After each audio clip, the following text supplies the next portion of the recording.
My job is to somehow make them curious enough or persuade them by hook or crook to get more aware of themselves and where they came from and what they are into and what is already there, and just to bring it out. This is what compels me to compel them, and I will do it by whatever means necessary. Welcome to the Black Girls Heal podcast, where we talk about healing our intimacy disorders, unresolved trauma, and building a healthy relationship with first ourselves and then others. Every episode, we will talk about advice you can apply today to break unhealthy patterns and grow in your self-worth. I'm Sheena Lachey, Love Addiction Coach and Trauma Specialist. Let's begin. Hello, and welcome to the latest episode of Black Girls Heal. I hope that you are doing well and thriving wherever you are. So today I'm going to be talking about 3 ways to not be jaded in love if you have had a series of heartbreaks, if you have been consistently underwhelmed, if you have put your heart on the line and it has not worked out for you, this episode is for you. This episode is inspired by the roadblocks that I feel a lot of the clients, the women that I get the pleasure of working with, hit when it comes to attempting to be vulnerable, attempting to connecting with people that they are the best fit for them, only to find that they are not what they wanted and needed. And that type of heartbreak gets really old. You go back and forth between wondering, is it them? Is it me? Is it is it really something that I'm attracting or that I'm attracted to? And I keep doing my best to break the cycle and it keeps happening, so I'm not even going to try anymore.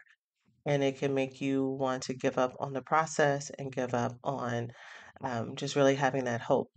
And I know I've talked a lot in the previous episodes, especially over the last 6 to 8 months, about women who have been kind of opting out of the relationship process, the dating cycle, only to focus on themselves. And I think that that is a really great thing to do. As I say here all the time, your relationship with yourself is your main relationship. However, when it's at the sake of saying that you don't really want connection and commitment, yes, you want to make sure that you are with the right type of person. But when it becomes a little bit more avoidant, and when it's kind of like you feel like you have to be resolved to giving up, and so that when opportunities do come around, you're not as open to them, that's when we kind of need to look at it.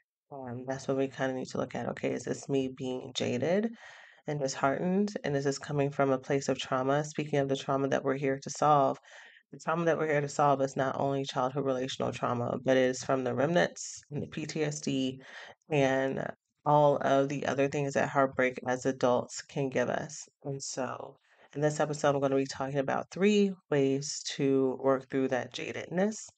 And this is my second time recording. Fun fact, this was already recorded and the microphone dropped out. So let's see if the way that I teach it this time is helpful for those who may need it.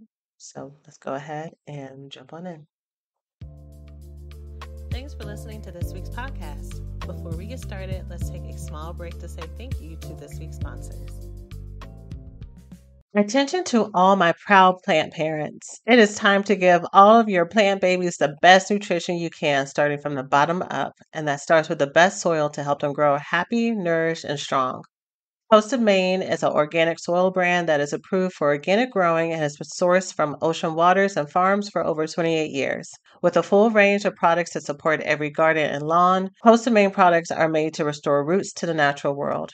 If your soil lacks appropriate nutrients for success, by adding Coast of Maine products, it will help regenerate the healthy microbes in your soil and set you up for gardening success. And if you have a vegetable garden, not only do you benefit via an abundant harvest, but find that there is less need to maintain and feed throughout your season. Coast of Maine continually perfects the art and science of sourcing, mixing, and composting products worthy of the people and place that inspired their brand and the healthier world it was built to serve. Coast of Maine believes in nurturing relationships with local retailers. The products are carried by tons of local retail partners who can provide advice and insight that is not found in the big box stores. Costa Maine knows from beginner to expert, anyone who takes a hand to the land has something to offer the growing community for gardeners everywhere, which is why I love how they make organic gardening simple and approachable for everyone. So let's get growing. Visit coastofmaine.com to find a local retailer near you. Coast of Maine, like the state with an E.com. So let's talk about these three things. So the first thing is to break out of feeling jaded by the heartbreaks and the things that you've come across, the disappointments, the hurt, the betrayal that has happened as you have put yourself out there for love and made your heart and your expectations vulnerable and they have not been met. The first thing for you to do is recognize that the other people's actions were the problem and not you. Other people's actions were the problem and not you. Why do I say this? I'm not saying this. I'm going to talk a moment about any self accountability that may, your side when it comes to getting in and staying in this partnership. But often, what I find when I talk with women who are in this place where they are just ready to give up and throw in the towel is right after they've had their heart broken again, usually by someone that they really thought and hoped that something was going to work out for. And maybe they found that not relationship is not one where you end up growing apart and you end up discovering that you just want different things. And so it's heart wrenching because you love this person, but you both understand it's for the best. Usually it is you have really laid it bare and really did your best to be who you wanted them to be, show up in the way that you thought they wanted you to show up. You tried to communicate a lot about what you wanted, what you needed. You tried to get them to be more invested in the relationship. There was a whole lot of labor, there was a whole lot of effort. And you might have been your most truthful than you've probably been in any other relationships before. And so you hear all these things about communicating and being truthful and being able to compromise and settle, but also show up for your boundaries and really, stand in your truth and your power. You did all of those things only to feel more raw and more exposed than you maybe have felt in any other relationship. And so it just makes you want to opt out from the process. That this is what you get when you just lay it all out there, then I'd rather not do it. Right.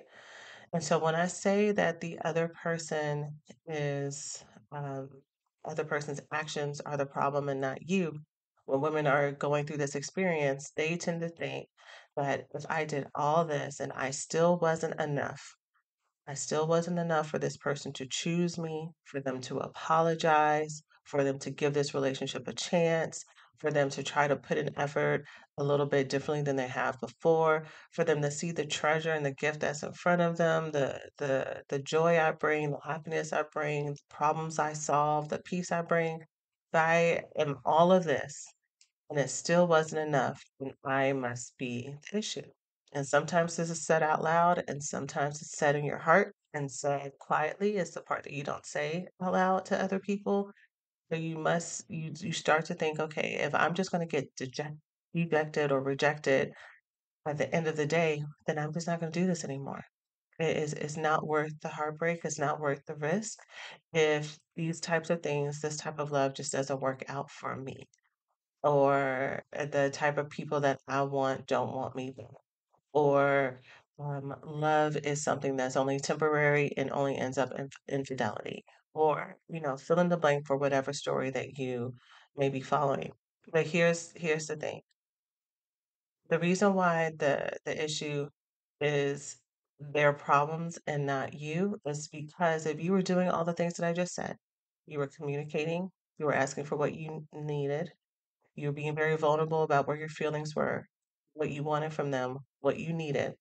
And this person still continued to give you false hope, to drag you along, to breadcrumb you just to keep you there as either a placeholder or as a thing to do, to use you for emotional labor, to vent to use you for money, to use you for sex, when they knew they were not really interested in moving forward.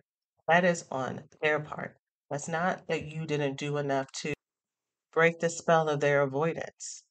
especially if you're someone who is avoiding yourself in other relationships, you already know that when you are tapped out of a relationship or when you are not really feeling it, that you are going to do that no matter how the person shows up. And you also know, as someone who's avoided, that you are not only avoiding with people who are people that you're just not even interested in. Sometimes you're avoiding with people who are very good and very available for you because you don't know how to handle it. Because the way that your past trauma has you wired, you were more attracted to relationships that may have a little bit of chaos, a little bit of dysfunction, a little bit of anger issues, a little bit of drama, a little bit of, oh, I don't, do I really like them? Do they really like me? You need to have that up and down. You may not, again, that might be something else you don't say out loud, but calmness and receptiveness and people who over communicate, which is probably normal communication, all that is very foreign to you, is very triggering to you. And you don't know what to do with people who do not stroke that little trauma bond corner of your nervous system because you're used to attaching to people who you'll have these big connections with and only for them to falter at the end, or you're usually attracted to people who are not a good fit for you, and then you're left kind of trying to make something shake that's not supposed to. So, person on the other side of that, the person who really, really wants to make something happen and is really trying their best to try to prove their worth or try to make this person invest in therapy, invest in communication, whatever else, you doing this is part of your trauma response, part of your trauma for the most part. And, kind of probably put money on this that you may come from a background where you were in charge of coercing people to get and show up in a certain way, that you were in charge of making sure mama and daddy were calm and cool, that you were in charge of taking care of other people, that you were in charge of having to decipher where other people are and what they're feeling and what they're needing and taking care of them. You were in charge of saving the day. So to be in this relationship with someone who is a little bit indifferent, a little bit checked out, a little bit not available, you're used to that. That's your normal.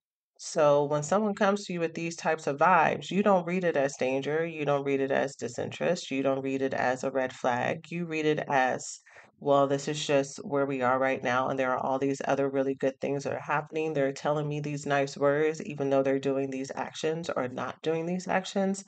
I can work with this, right? You don't read these as signals to get away and signals that maybe from the beginning that this person is not going to show up in the way that you need them to. And so someone who is in their avoidant era or in their avoidant stage, and if they are consistently taking that energy from you, then that is something that they need to work on themselves. Their ability to communicate to others, their ability to also see the other person in front of them as a person and not as a tool. And this may be needed for some of you who are doing this to other people right now. The reason why for those of us who are still dating or connected in the dating world, there's that joke that says there's a lot of pee in the dating pool, and that's because there are a lot of people who are hurting other people, and they're doing so very callously because they are just considering other people's hearts and bodies and their souls and spirits as collateral damage. I'm just going to be in my villain era right now, and you're making a whole lot of other villains. If you know that there is someone around you that you do not want, who is consistently giving you time and attention and pouring their little heart out, and you continue to breadcrumb them and keep them around just for your own entertainment, then we got to look at why is it that I need attention from someone that I don't want to fulfill me? Are there any other places that I can find that love and affection and companionship and care and entertainment other than dragging someone who I know, I know that when this ends is going to break their heart? Is there anything else that I can do other than doing that? Because what happens on the other side is a lot of times the heartbreak that you might have even experienced yourself, but for sure the heartbreak that those who are jaded are experiencing because they gave their all to someone who was not willing, not ready, not available, whatever it may be. But going back to your responsibility as a lover girl, as a love addict, what have you, is when someone showed you that they are not available for you, then it's up to you to change your disposition and to move around beginning at the beginning and to not live in the fantasy of who you want this person to be. So to go back to the top of this, the topic of this podcast, which is how to not be jaded when it comes to love, is to realize if the fear is that if I start to be connected to someone again, if I put myself out there again, it's only just going to blow up in my face. I'm only going to be the one that's left wanting at the end. I'm only going to be one who gave all of this only to be left without. Then is to understand that love with an available person does not leave you feeling this stripped and this bare. Again, in the best case scenario, because when you're out there and you're dating healthy people, every single healthy person that you date is not going to be it. You may want it to be it because you may see how great they are. You may see a lot of things that you have together. But a lot of times, once you fix your radar and your magnet and everything, you'll meet all these wonderful people. But then you get to decide and choose, okay, is this the type of life that I want to build with this person? I know that there's going to be issues with every person. No one is going to be 100% perfect. Someone's going to chew with their mouth open, or someone's going to someone's going to be very hot natured and you're cold natured, or they're a night person, you're a morning person. There's always going to be something that's happening, but you get the privilege of choosing because now you're out of the scarcity and lack, and you got to make whatever's in front of you work, right? And so even in those best case scenarios, if you find that you need to break up with someone, it's going to be painful because this is someone that you probably built a lot of dreams and love and everything with, but you're still going to have your soul intact. You're still going to have your heart intact. You're still going to leave better than you came because you were with someone who was building you up versus someone who's only taking and taking and taking. Love builds. Love does not take. Love does not destroy.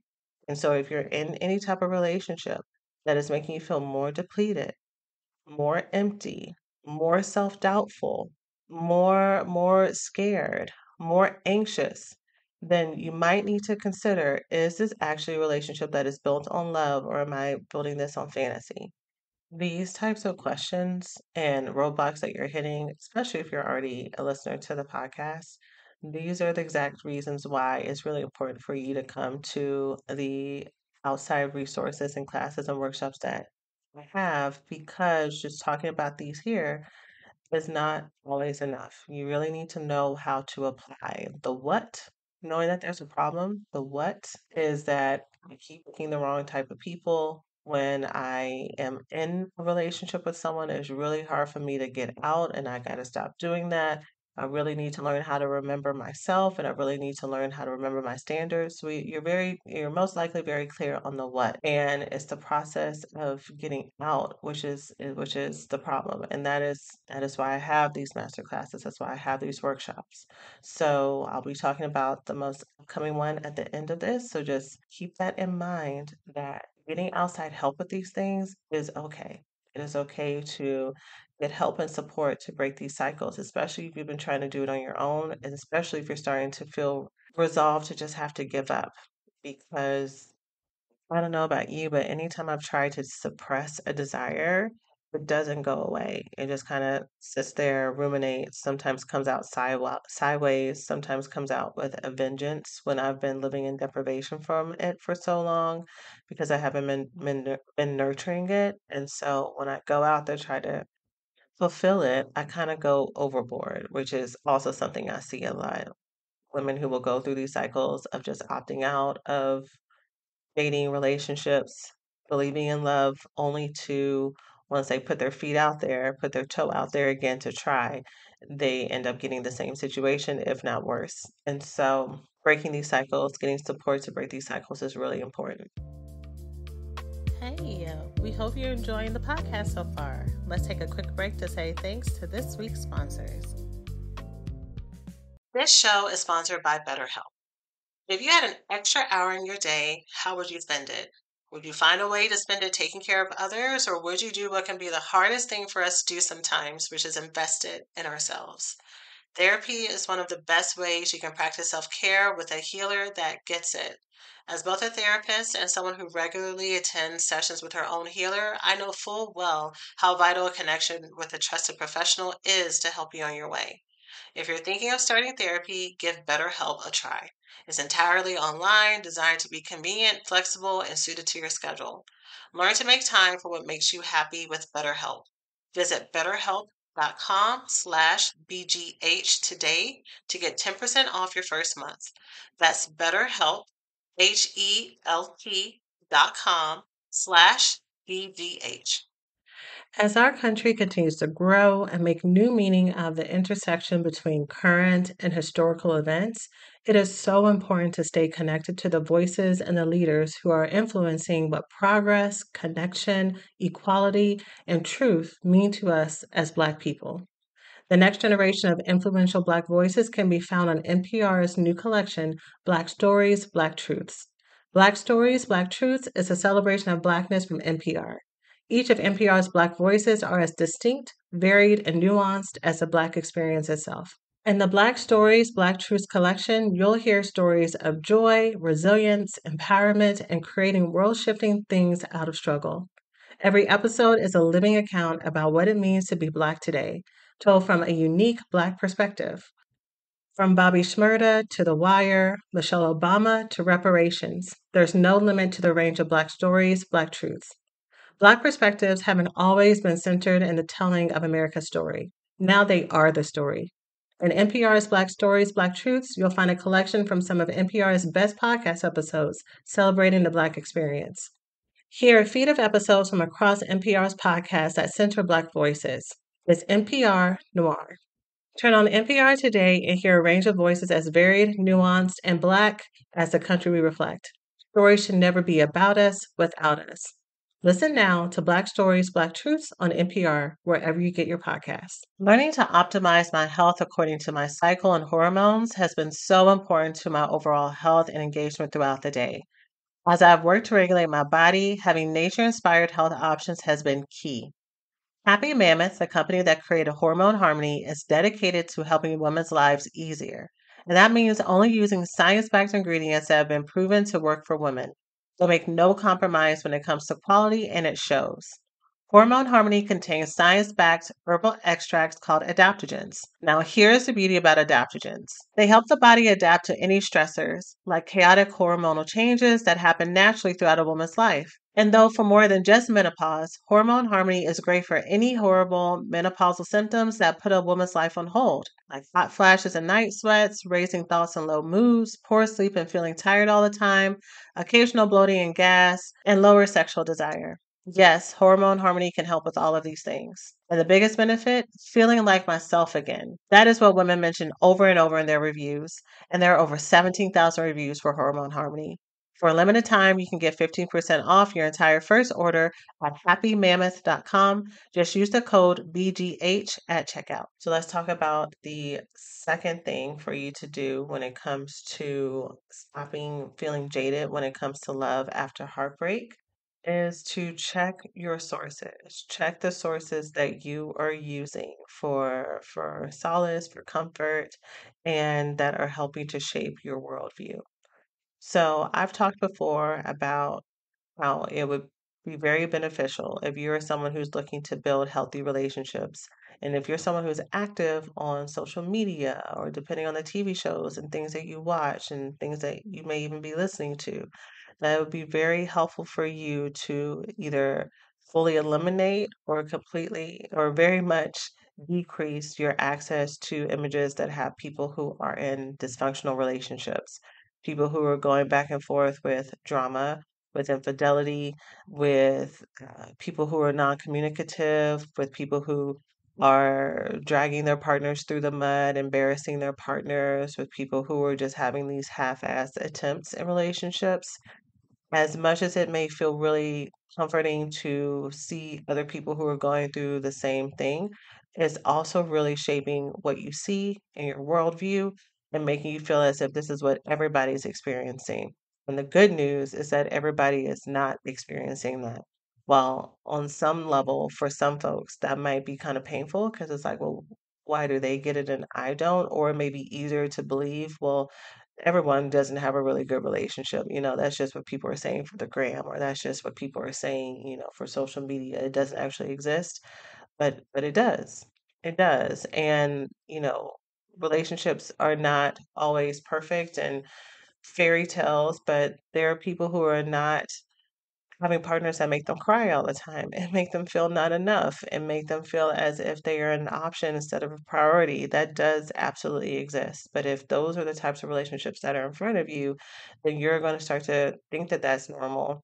And or when you are around someone who is not available for you, and they are saying the right things and doing the right things, it's going to be a lot easier for you to overlook the other signs of avoidance, the other signs of them being unavailable for you because at least they're not doing the tomfoolery that you see in all these other people in other relationships. Your barometer, your measuring stick is completely off base when you have such low vibe energy and people and situations around you all the time.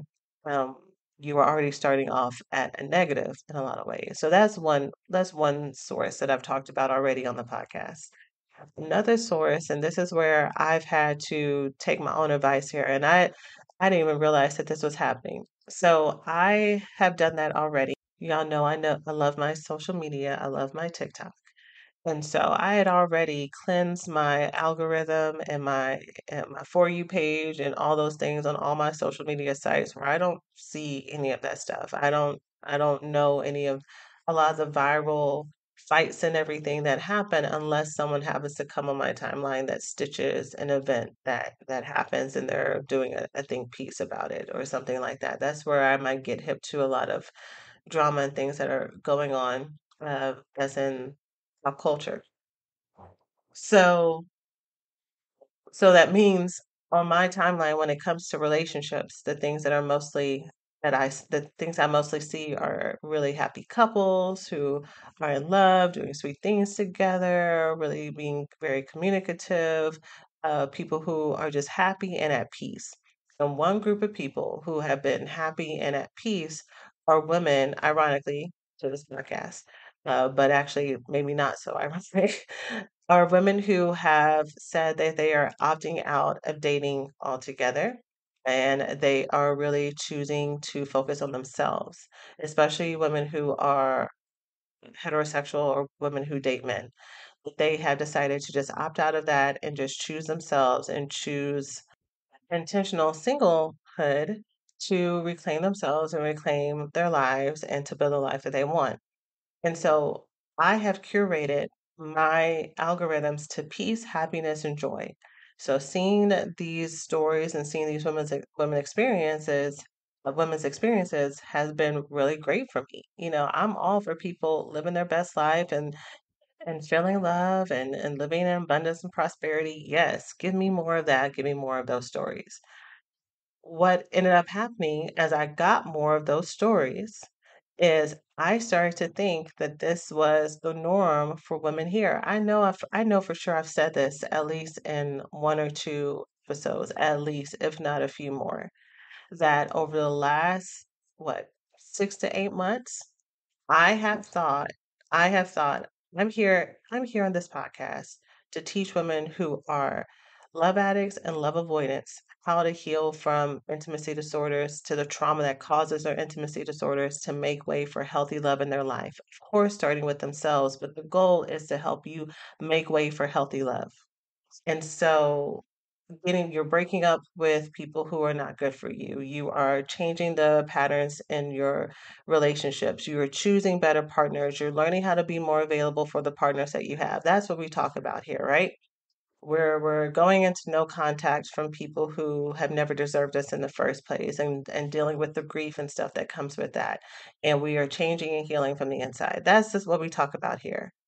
The more I watch these types of videos with women who are intentionally choosing solitude and singlehood, the more I started to think, Okay, well, that's what everyone's doing right now. So if that's what everybody's doing right now, then that's what I really need to talk about. If this is where my clients, if this is where the culture is going, then I need to talk about these topics. And while talking about self-love and talking about building relationship with yourself is really important, that's not the only thing that we talk about here. We believe here, I believe here, that you can have access to love and to connection and community and still have access to yourself, that you don't have to choose, that you are able to find healthy relationships in your friendships, in romantic partnerships, in your chosen family, that you are able to have connection to all of that and without having to cut out a whole part of your life. And of course, there's nuances in all of that. I'm not going to say that every single person who has shared this story of intentionally choosing solitude is literally living in a box, right? They're having very full lives. But my point is, seeing all of these messages completely took me off base from what I thought was normal, from what I thought was needed, from what I started to see around me all the time. So it would always be so interesting, y'all, when I would have these episodes that really talked about building self-love, opting out of relationships, really focusing on yourself and everything. And then I would have either a post or a live or maybe a podcast episode that talks about going into no contact or talks about love avoidance or talks about all the things that I've been talking about for years. And I would get all this engagement. I'd be so confused. I was like, huh, I'm confused. I thought this is where we were going, but that again, y'all, the messages that you put in front of you, the people that you see, even when it's intended for good, it will change your world view. So, bringing it back to this topic, if you are starting to feel jaded in love, either because of what you've already experienced, or what you're seeing, you got to change your sources, y'all. Because whatever you see, whatever you wrap yourself around, is going to become your normal for good or bad. So you got to consider, what is it that I want to cultivate and build in my life? What is this next season that I want?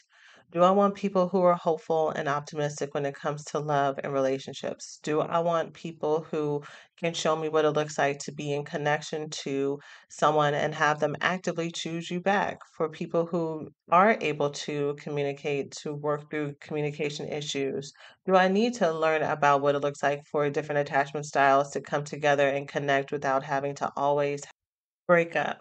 Especially with the understanding that we heal in community and that relationships are always going to be a mirror. And so, no matter what type of relationship that you're in, especially or even with people who are healthy and securely attached, you're still going to be kind of rubbing off of each other. You're still going to have to learn how to communicate your needs and what you're available for and what you're not available for and what works for you. You don't not have to ever deal with that. So, how do I learn how to deal with being a human being in love with another human being, even a human being that's perfect for me? And so think about where you are in this season, think about where you want to go, and surround yourself with those types of images and those types of people and teachers and inspirations. The last thing for you to do when it comes to working through being jaded in relationships is you have to let the ghosts from your past go. You have to let them go. It is very hard for you to move on and to create relationships with people who are loving towards you and that you are giving them a full chance when you're holding on to either a previous partner in real life or the fantasy of who they could be. So, whether or not is you constantly ruminating about previous conversations that you've had, working through the logistics of the relationship back and forth, trying to figure out what went wrong.